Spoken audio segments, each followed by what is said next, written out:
There's nothing like cracking that cellophane and pulling that record out. It just smells great.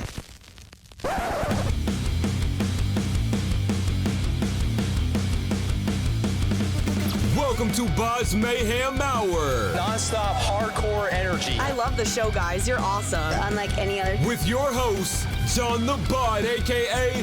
the Bod Father. Man, this stuff rocks. The views and opinions of the guests do not necessarily reflect the views and opinions of BODS Mayhem Hour, its staff, affiliates, or sponsors. Parental discretion is advised. Welcome to BODS Mayhem Hour. Hey, this is Frank Lloyd Blight. This is Frank Owen Gorey, and you're listening to BODS Mayhem Hour. Hey, everybody, welcome to BODS Mayhem Hour. I am your host, John the Bod, a.k.a. the Bod Father, and as always, I'm bringing you guys and gals awesome interviews.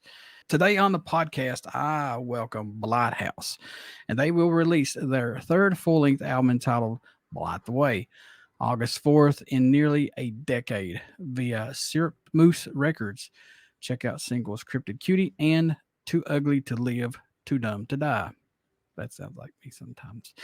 But anyway, I welcome Frank Gorey, and I also welcome Frank Blight to the podcast.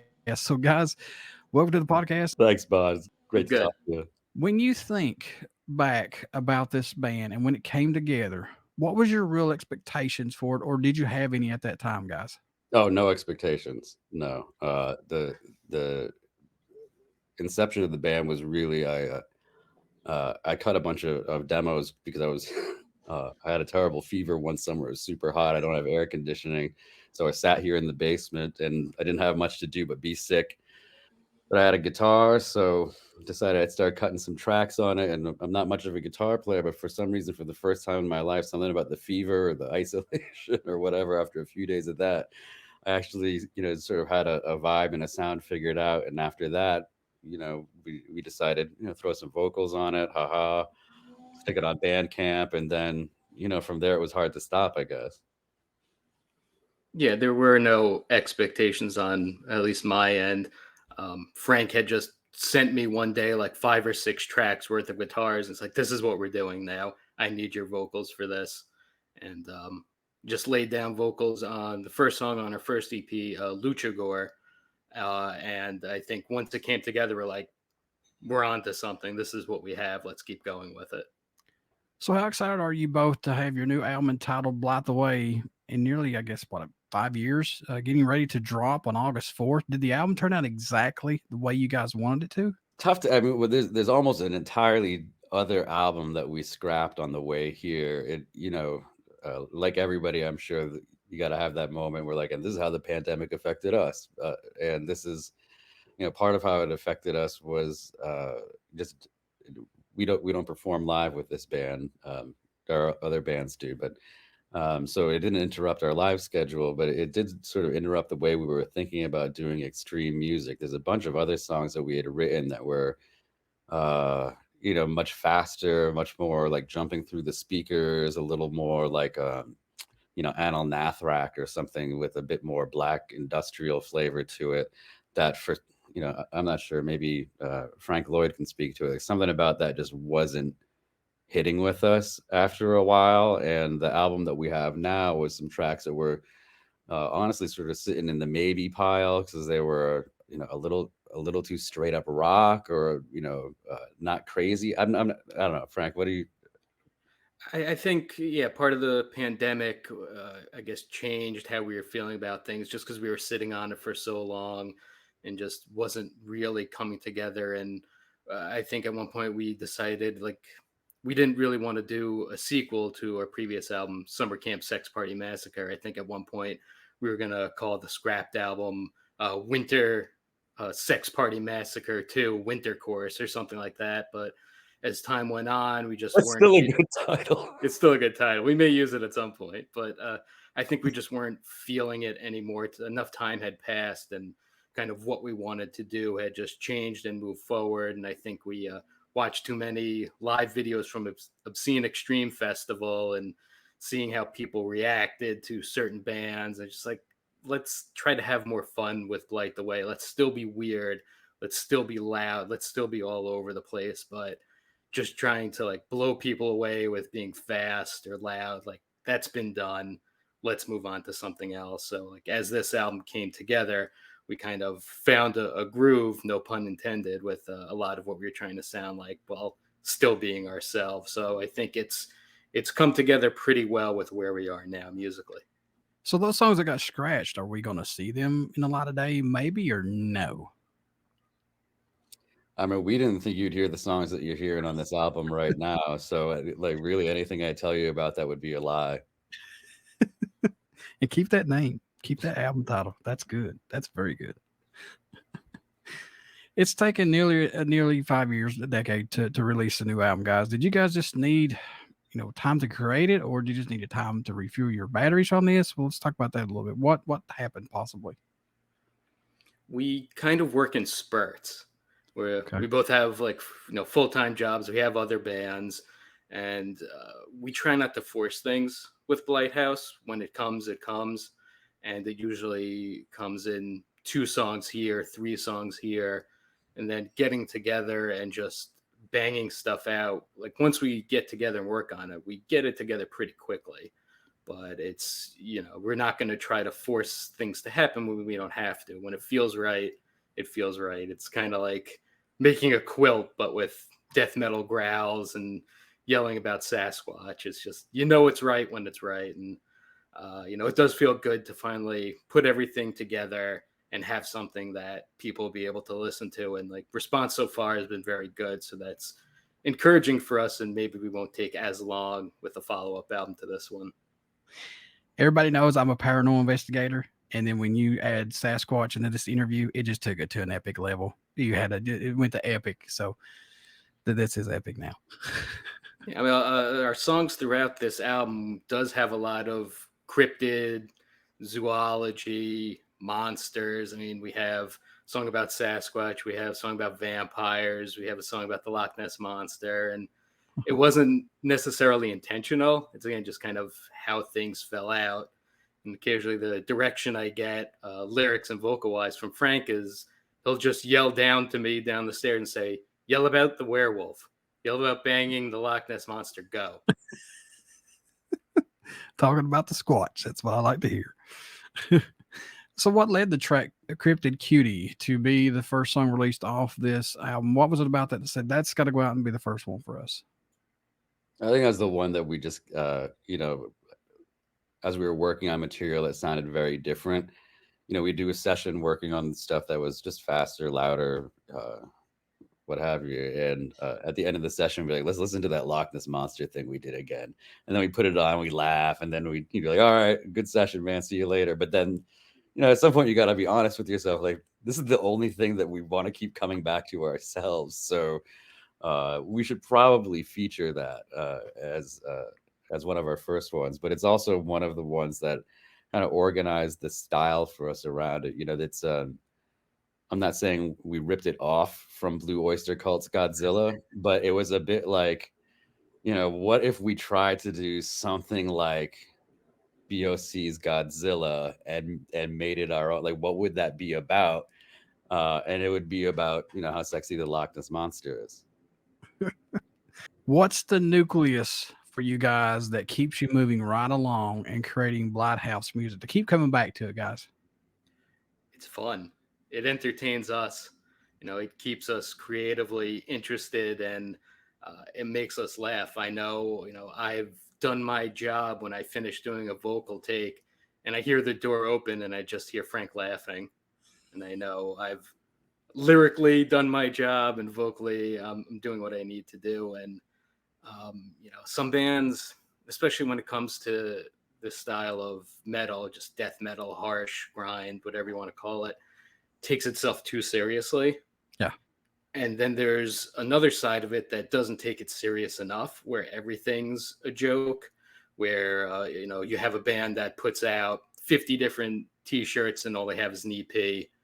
So, I like to think we're somewhere in the middle where if people want to look into the songs, they can laugh at them. If they want to look into them deeper, they can see that some of the songs have ulterior or more expansive meanings. And some people can listen to it and just want to headbang and just want to mosh and just listen to something that's just gross and harsh and get them in the mood to get through the day. I definitely want to hear some outtakes. You gotta do some of these outtakes. Him screaming down to you, man.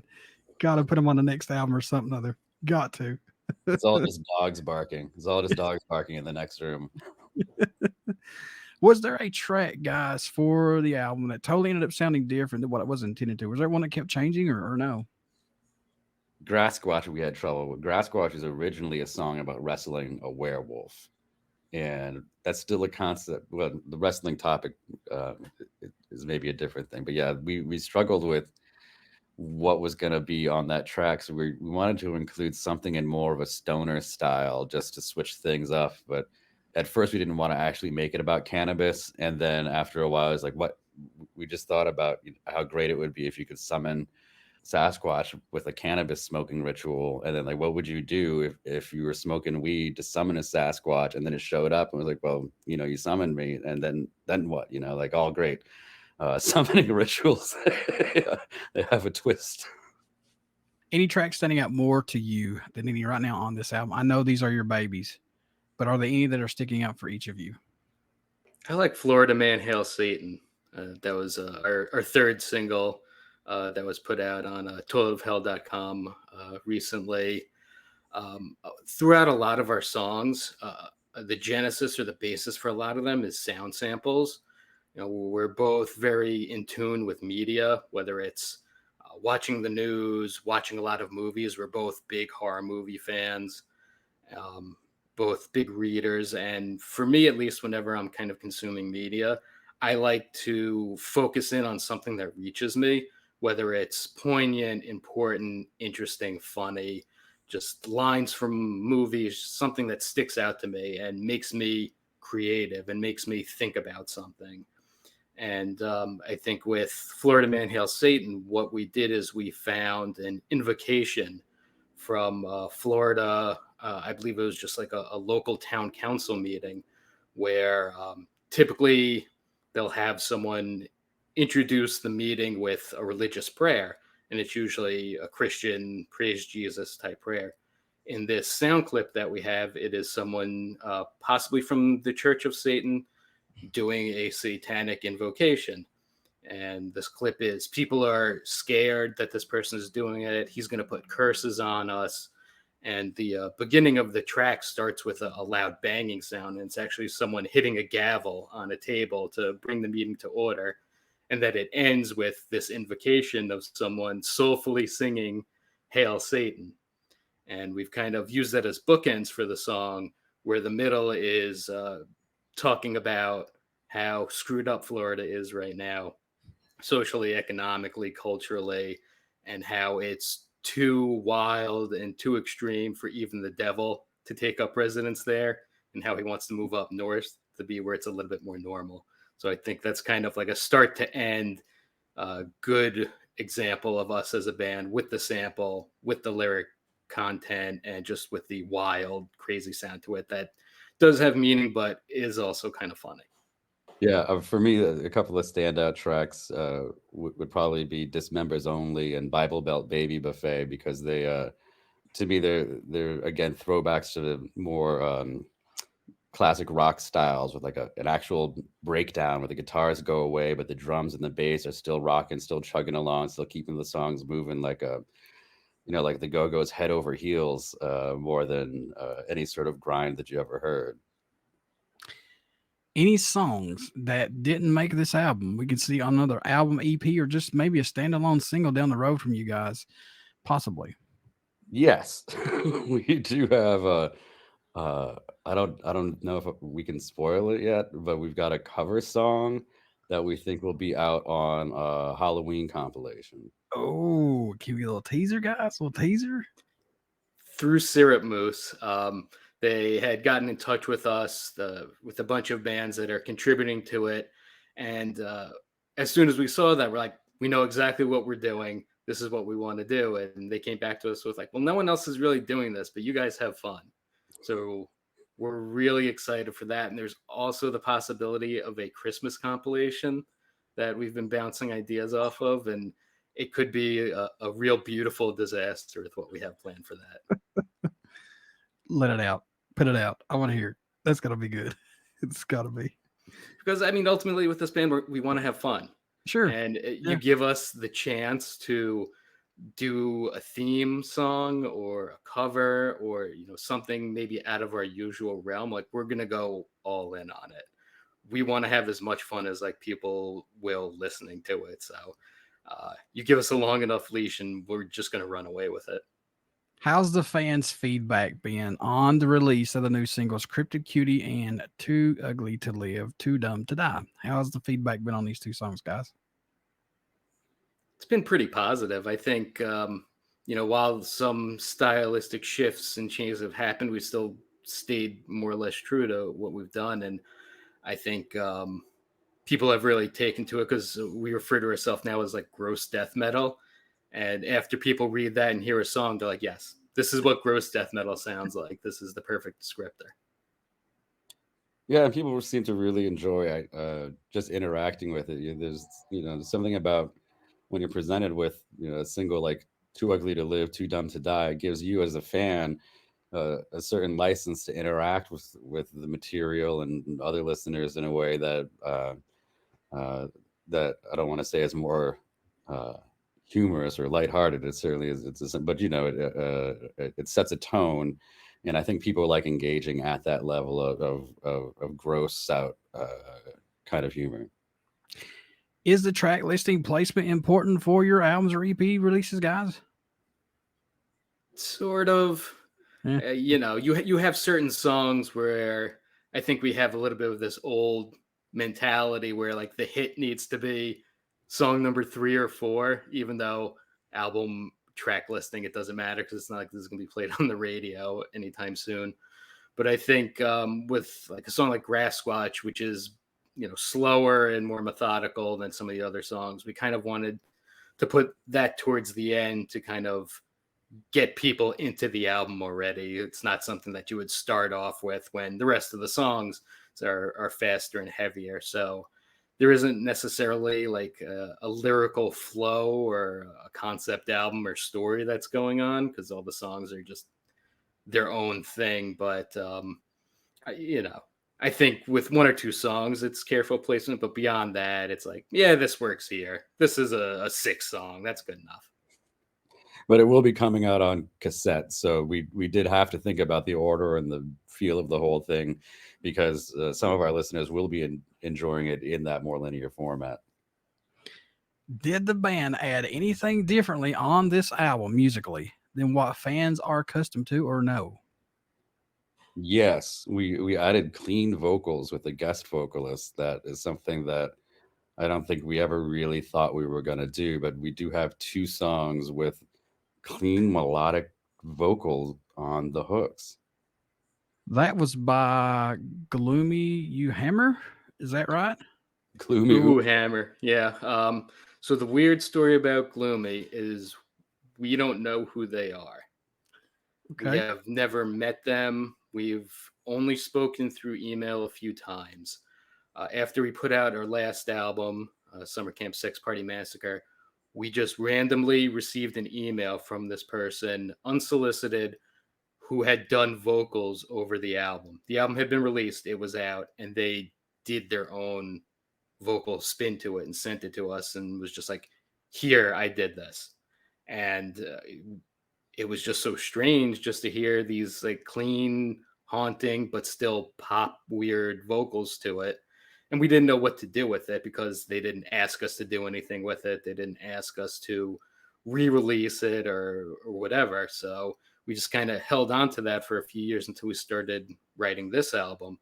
And we still had their email contact and asked them, do you want to do guest vocals on this song? We provided a couple of tracks for them. And within like an hour or 2, we got the tracks back from them and just here it is. Nothing else. Doesn't want any contact. We don't know anything about them, but it's it fits with the music in a way that you really wouldn't expect. And I think it's a good juxtaposition to my vocals, which are throatier, phlegmier, louder, deeper, and then you have this almost catchy pop mentality to the rest of the song that really splits up not just the songs, but the rest of the album.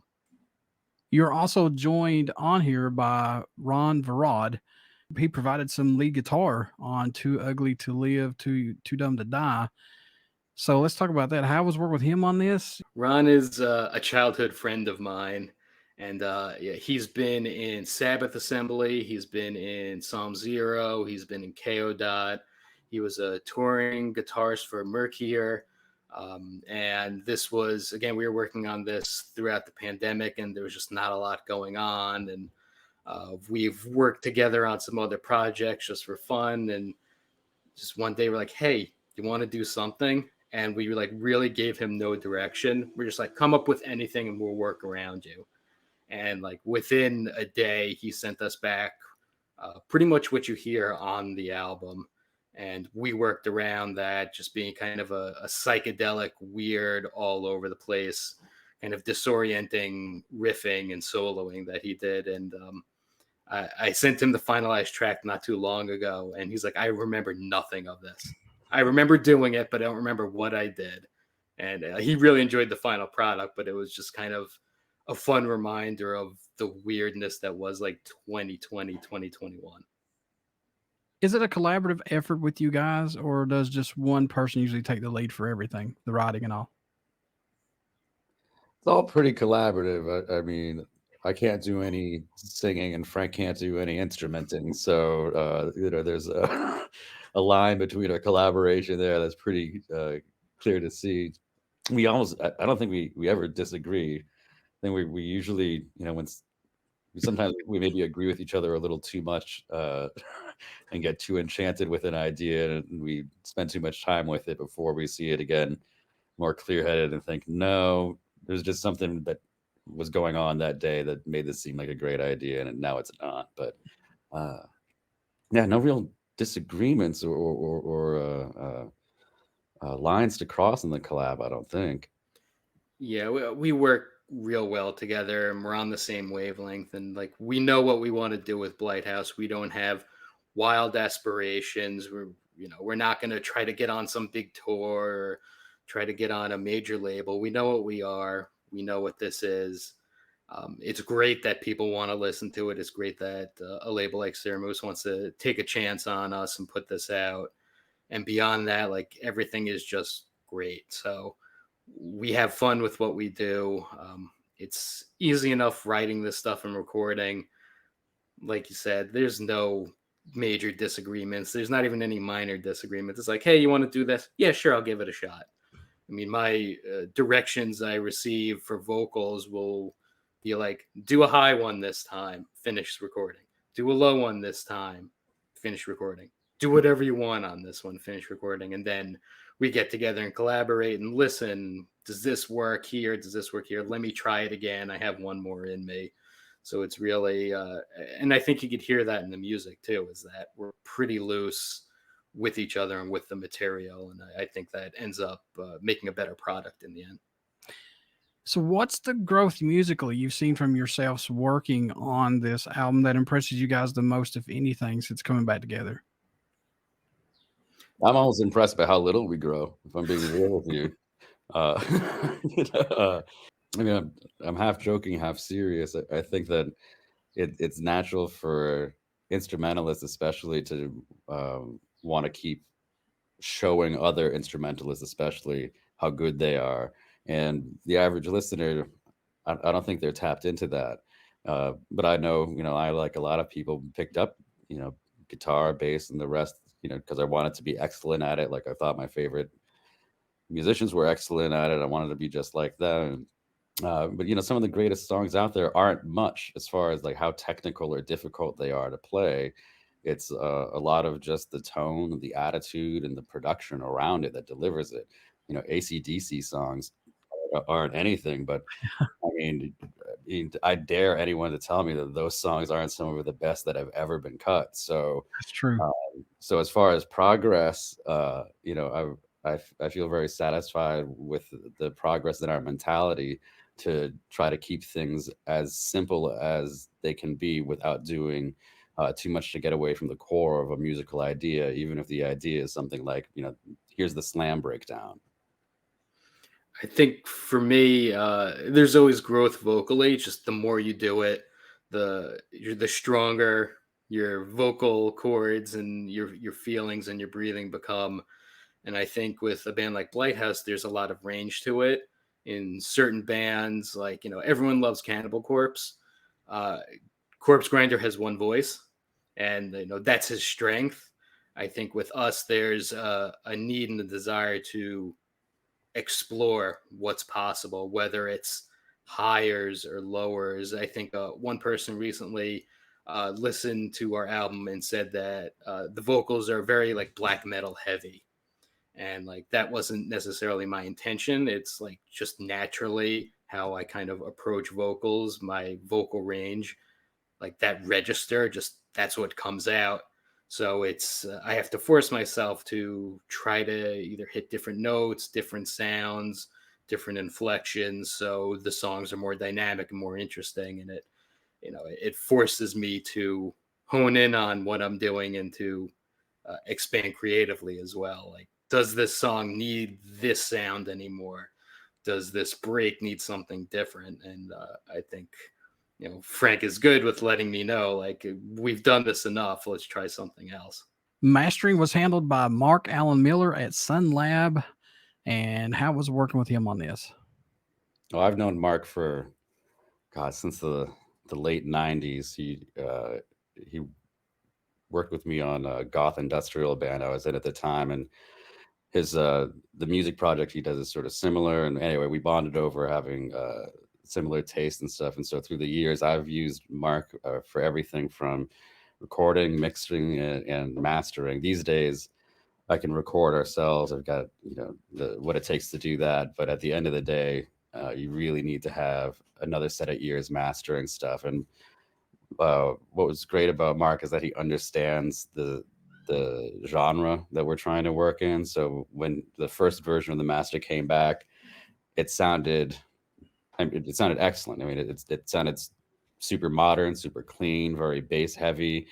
And we had to send it back and say, you did an excellent job mastering this, man, but we actually need it to sound shitty.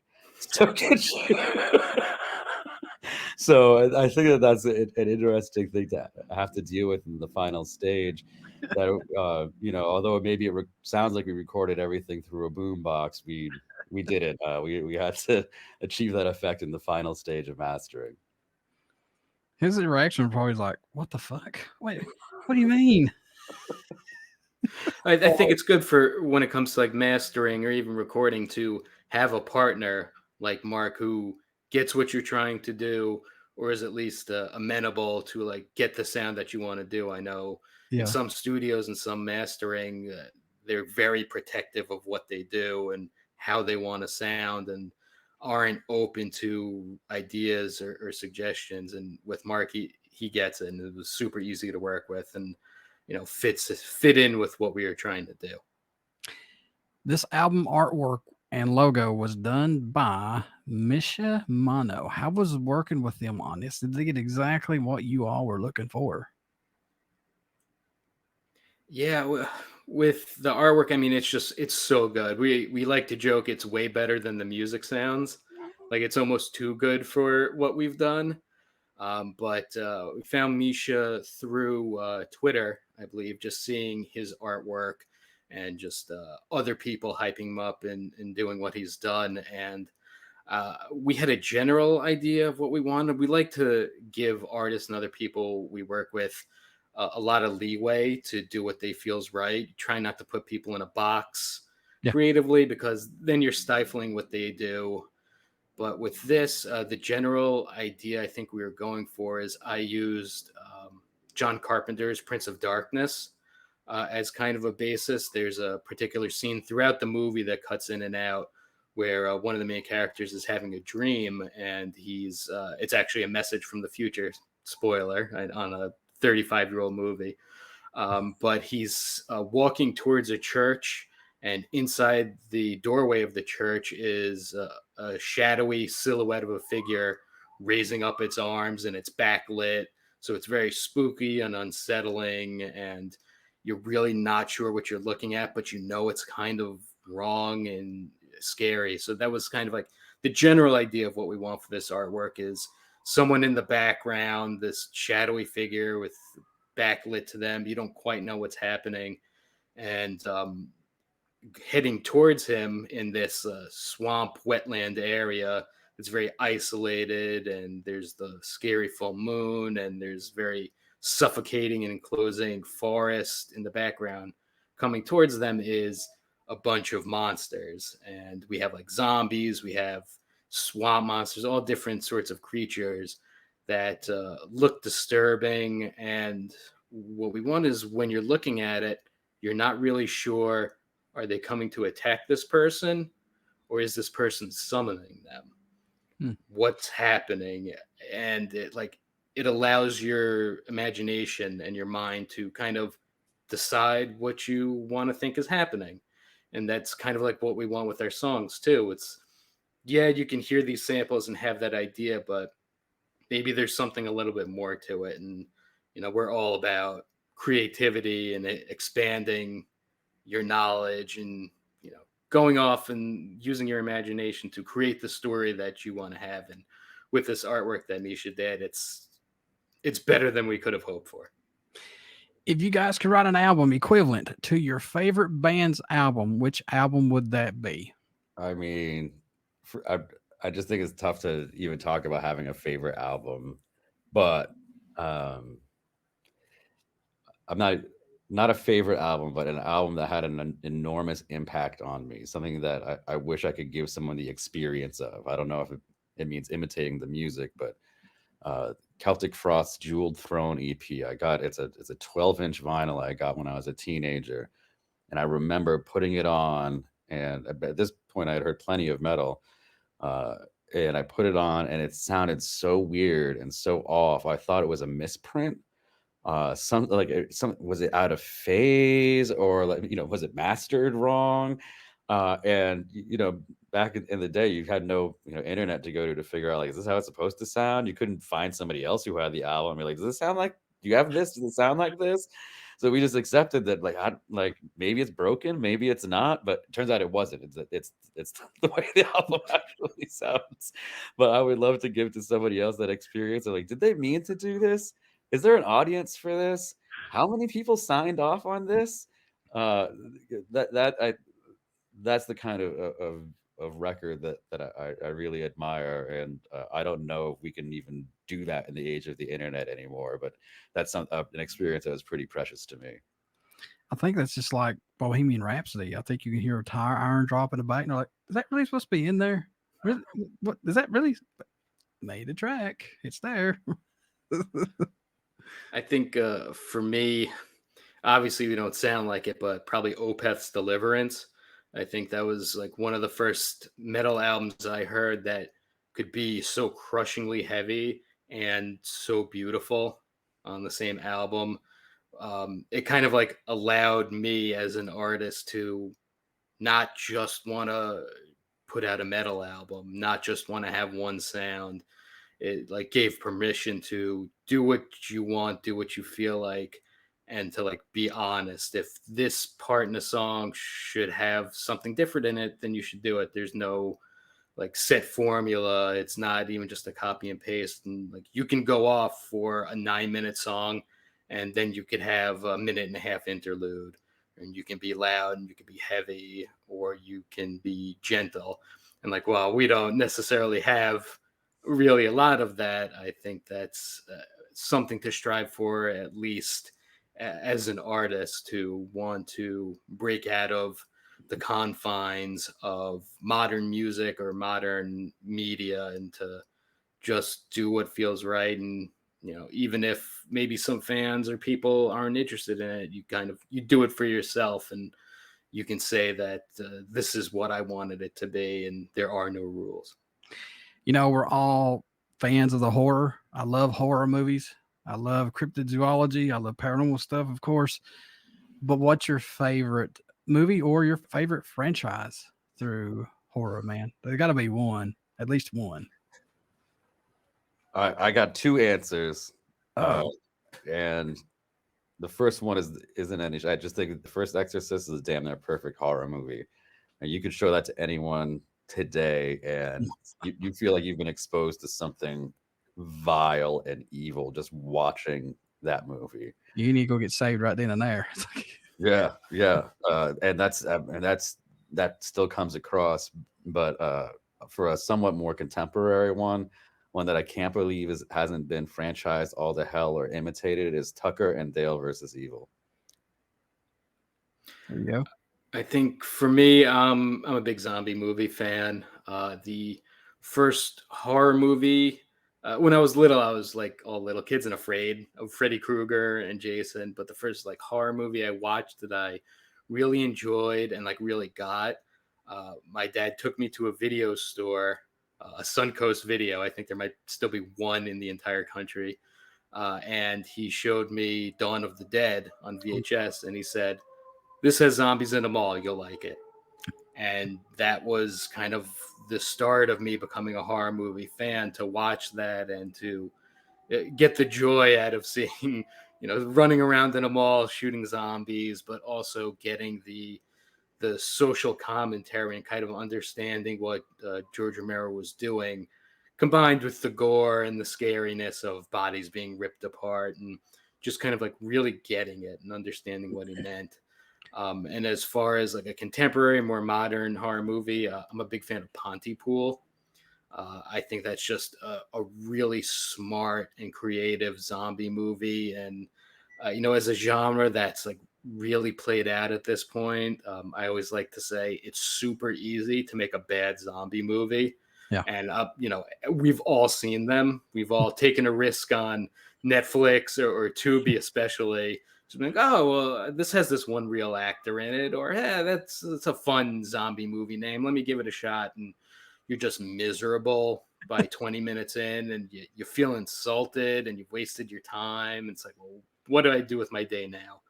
And with Pontypool, I know it's based off a short story in a book, but just the concept of it, where people don't turn because of a bite or blood, they get infected through words. And you don't have to run away from the zombies necessarily, but you can't speak to them. You have to avoid words, and just you're not sure what's happening, and you're isolated throughout the whole movie.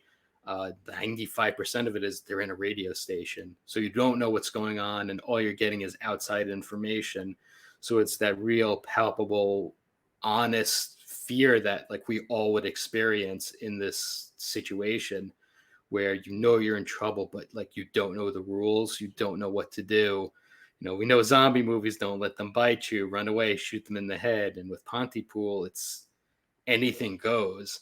So I've always really appreciated just how different that is, and how it makes me feel as a horror fan, that it's not just blood and guts, or it's not just the one or two shots. It's the whole dread-inducing movie where you're anxious the whole time, and you don't even know what to tell people in the movie. You can't shout at them, "No, don't go in there," because we don't know what to do. So I like that one a lot and highly recommend it.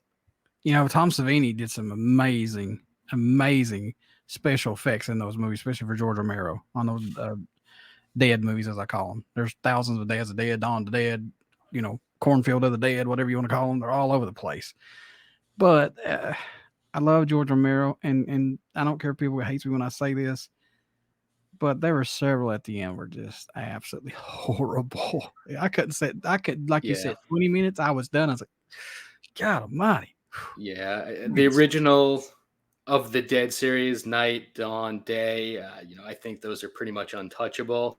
Mm-hmm. When he came back, Land of the Dead, I think we were all excited to have him back to doing it.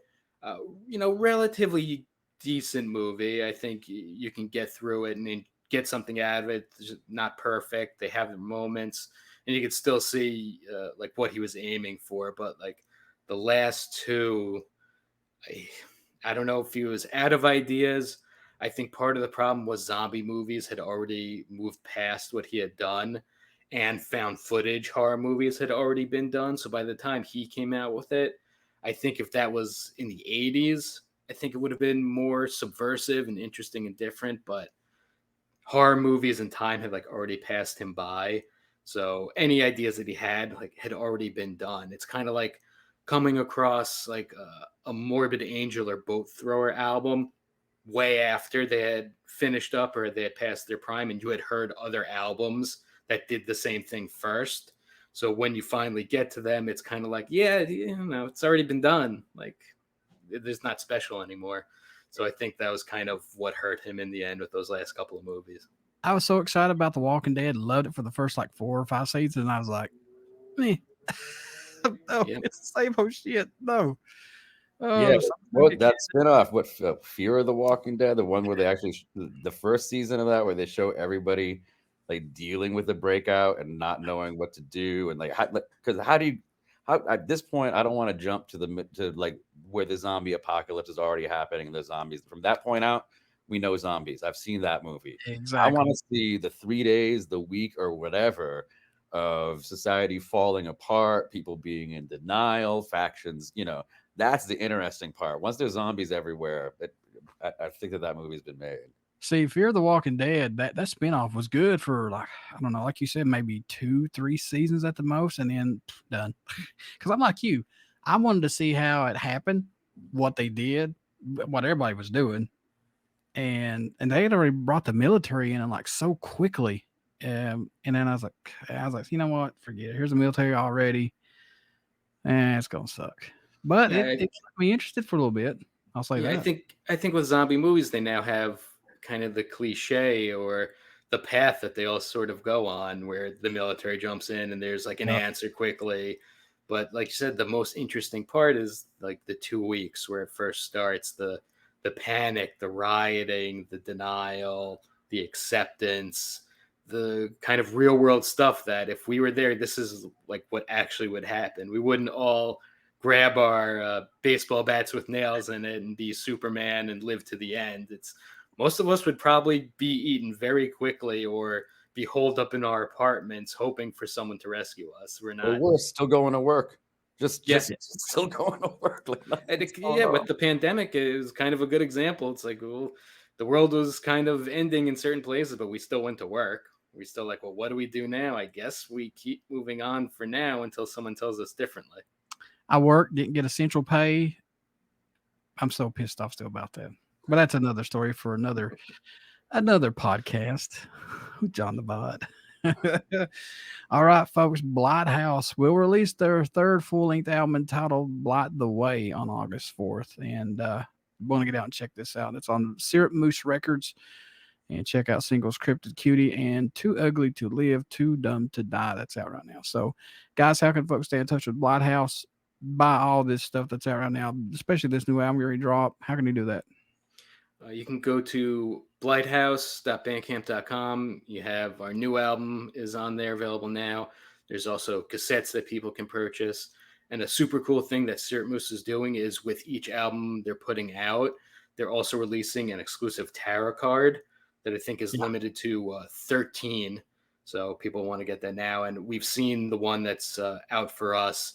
I believe we're the 6 of Cups, and it's just crazy awesome artwork. If you like horror movies, like this is something that you absolutely want to get.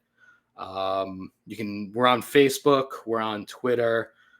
People can email us, blighthouseband@gmail.com.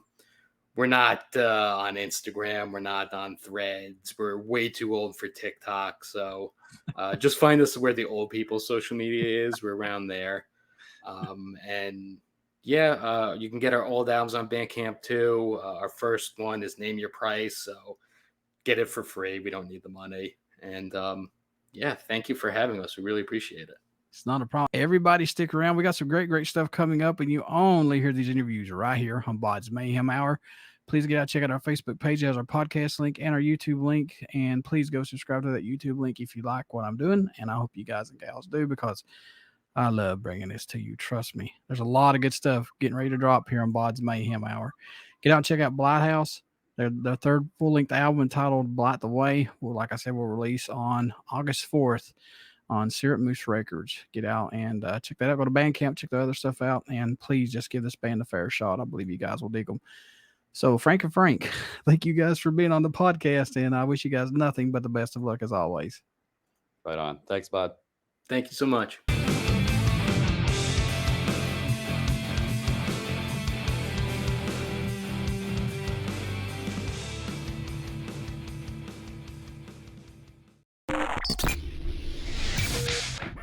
You're listening to BODS Mayhem Hour. Follow us on Facebook, Twitter, and Instagram